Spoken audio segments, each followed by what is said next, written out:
Асыл анам, есіл анам, елжіреп ескірмеймін есім алам. Мен үшін сен суалтқан ақ сүтіңді ақтамасам, боп жүрмін мен несін адам. Алыс жолда жүрсем де арып шарып, ағат ойлап түсірмеймін жаның ашық. Оқытып кешеу барған хаттарымды, отырмысың үрпейіп жаның ашып.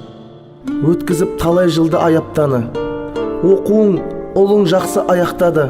Анашым, білем сені қарсы емессің, кеттім мен тың даланы оятқалы. Анашым, қайда жүрсем сен күш арым, сүйемін дидарыңды мен құшамын. Қайда барсам өзіңдей қарсы алады кең байтақ отанымның кең құшағы. Анашым, жаратылдың бағымашын, білемін көңілсізсің, сағынасың. Қайда жүрсем қамқоршым отаным бар, қапа болма мен үшін не қыласың.